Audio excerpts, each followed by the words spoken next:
अप्रैल 29। हमारी प्रतिदिन की रोटी मिनिस्ट्रीज की ओर से आप सभी को सलाम।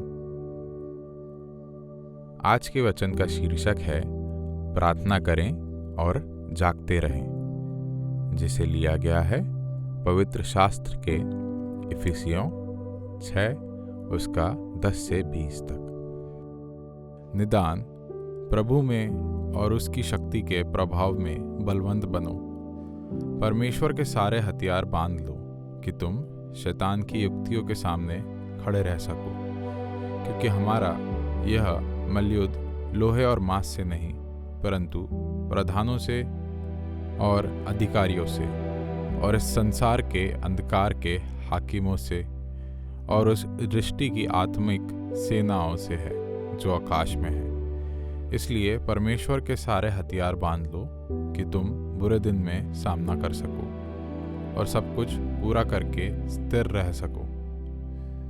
सो सत्य से अपनी कमर कसकर और धार्मिकता की इस झीलम पहनकर और पाँव में मैल के सुसमाचार की तैयारी के जूते पहनकर और उन सब के साथ विश्वास की ढाल लेकर स्थिर रहो, जिससे तुम उस दुष्ट के सब जलते हुए तीरों को बुझा सको और उद्धार का टोप और आत्मा की तलवार जो परमेश्वर का वचन है ले लो, और हर समय और हर प्रकार से आत्मा में प्रार्थना और विनती करते रहो, और इसीलिए जागते रहो कि सब पवित्र लोगों के लिए लगातार विनती किया करो, और मेरे लिए भी कि मुझे बोलने के समय ऐसा प्रबल वचन दिया जाए कि मैं हियाव से सुसमाचार का भेद बता सकूं, जिसके लिए मैं जंजीर से जकड़ा हुआ राजदूत हूँ, और यह भी कि मैं उसके विषय में जैसा मुझे चाहिए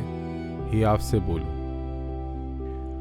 आध्यात्मिक लड़ाई लड़ते समय यीशु में विश्वासियों को प्रार्थना को गंभीरता से लेना चाहिए।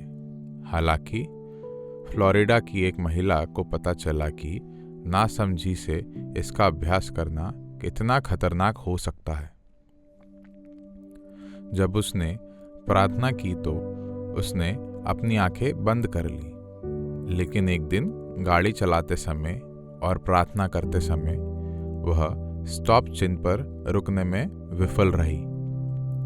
एक चौराहे से होकर उछल गई और एक गृह स्वामी के आंगन में चली गई।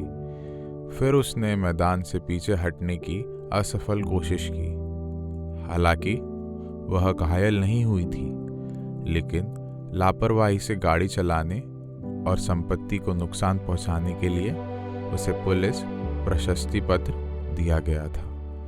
यह प्रार्थना योद्धा इफिसियों 6:18 के एक महत्वपूर्ण भाग से चूक गई। जागते रहो। इफिसियों 6 में परमेश्वर के संपूर्ण कवच के भाग के रूप में प्रेरित पौलुस 2 अंतिम टुकड़े शामिल करते हैं। सबसे पहले हमें प्रार्थना के साथ आध्यात्मिक लड़ाई लड़नी चाहिए। इसका अर्थ है आत्मा में प्रार्थना करना, उसकी शक्ति पर भरोसा करना। इसके अलावा उनके मार्गदर्शन में आराम करना और उनके संकेतों का जवाब देना।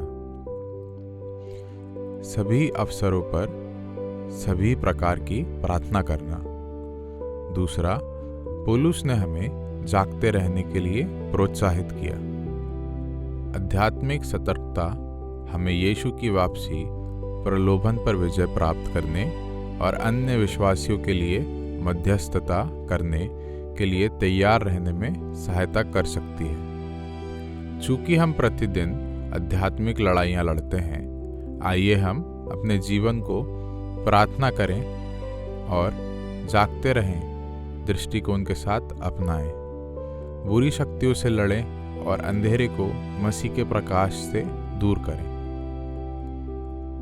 इसे लिखा गया है मर्विन विलियम ने। प्रार्थना करें और जागते रहें कि मानसिकता आपको आध्यात्मिक लड़ाई लड़ने में कैसे मदद कर सकती है। आपके लिए आध्यात्मिक रूप से सतर्क रहने का क्या अर्थ है? आइए हम प्रार्थना करें।